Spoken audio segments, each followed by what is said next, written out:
లేదో నాకు తెలీదు, కానీ నాకు ఆశ్రయం ఇచ్చిన మీరు మాత్రం ఎప్పుడూ సంతోషంగా ఉండాలి. ఎప్పుడూ ఎలాంటి కీడు జరగకుండా ఆనందంగా ఉండాలి. అదేనమ్మా నేను కోరుకునేది.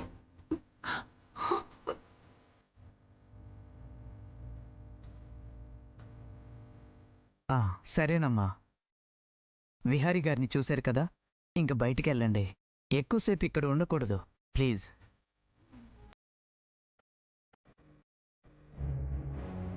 అక్క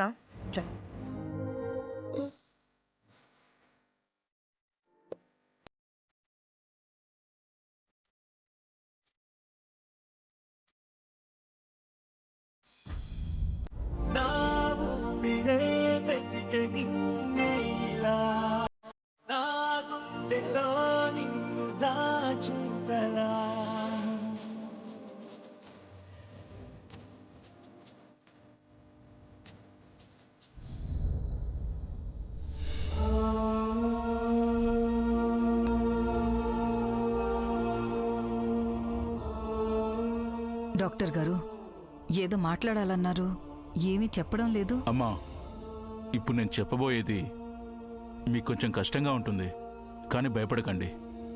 ఎందుకంటే చెప్పాల్సిన ధర్మం నాకుంది, తెలుసుకోవాల్సిన అవసరం మీకుంది. అందుకే చెప్తున్నాను. పర్వాలేదు డాక్టర్ గారు, చెప్పండి. బ్రెయిన్లో ఒక క్లాట్ ఉంది. మీకు అర్థమయ్యే భాషలో చెప్పాలంటే ఒక చిన్న గడ్డ లాంటిది ఉంది. ఆ గడ్డ వల్ల ఎప్పుడైనా బ్రెయిన్ స్ట్రోక్ వచ్చే ప్రమాదం ఉంది. ఆ బ్రెయిన్ స్ట్రోక్ రాకముందే ఆయనకు ఆపరేషన్ చేస్తే బ్రతికే అవకాశాలు ఎక్కువ ఉంటాయి. లేకపోతే ఎప్పుడేమవుతుందో చెప్పలేము.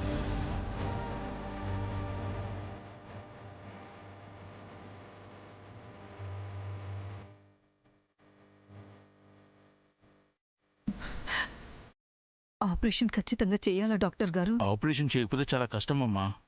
పరిస్థితి చాలా సీరియస్గా ఉంది. డాక్టర్ గారు, ఇంతకీ ఆపరేషన్కి ఎంత ఖర్చు అవ్వచ్చు? ఇంచుమించు 20 నుంచి 25 లక్షల వరకు అవ్వచ్చమ్మా.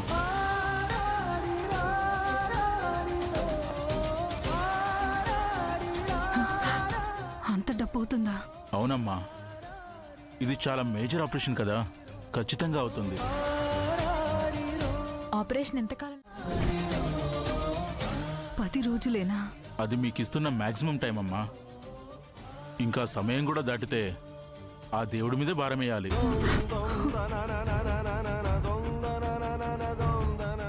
కానీ మీరు ఆయన్ని 10 రోజులు గాజు బొమ్మలా చూసుకోవాలి. మనిషికి బాధ పెట్టే విషయాలు కానీ, ఆందోళన చెందే విషయాలు కానీ ఆయన చెవున పడకూడదు. ఆయన ఏ విషయం గురించి ఎక్కువగా ఆలోచించకూడదు. ఒక ప్రశాంతకరమైన వాతావరణం ఆయన చుట్టూ ఉండాలి. అలా చూసుకోవాల్సిన బాధ్యత మీది.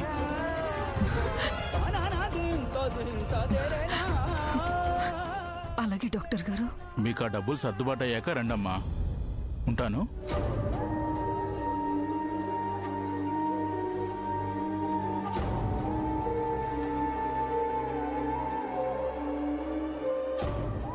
గౌరీ, రాజీ, ఎంతసేపు అక్కడ నిలబడతారు? రండి. రాజీ, ఈ విషయాలేవి ఆయనకి తెలియకూడదు, సరేనా? అది నాకు ప్రత్యేకంగా చెప్పాలా పెద్దమ్మా? చెప్పనులే.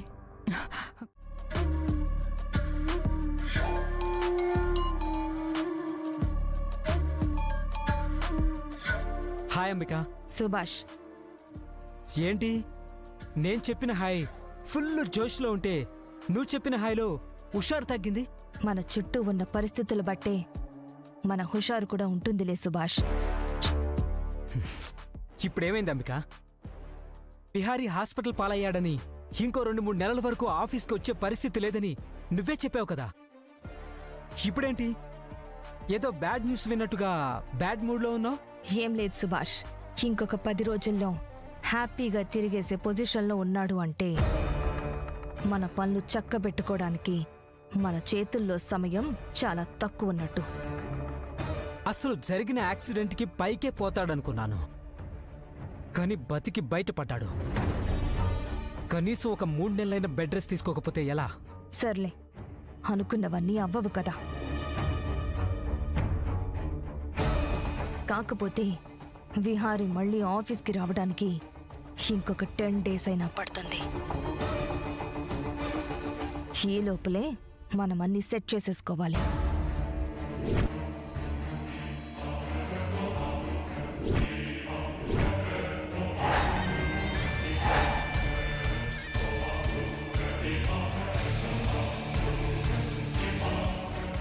ఓ నువ్వు ఎన్ని సెట్ చేయాలనుకున్నా నిన్ను ముప్పు తిప్పలు పెట్టి 3 చెరువులు నీళ్ళు తాగించేవాడు ఖచ్చితంగా వస్తాడు.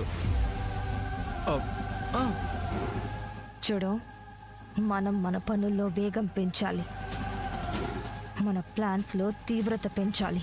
అప్పుడు కానీ మనం అనుకున్నది జరగదు. నువ్వు అనుకున్నది ఎప్పటికీ జరగదు. ఓకే ఓకే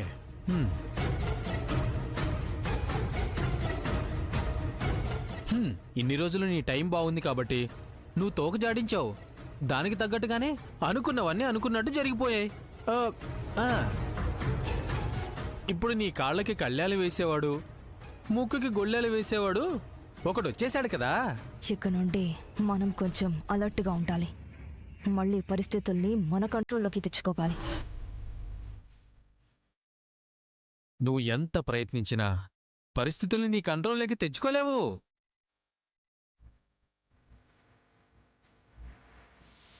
అవి ఎప్పుడో నీ చేయి జారిపోయాయి.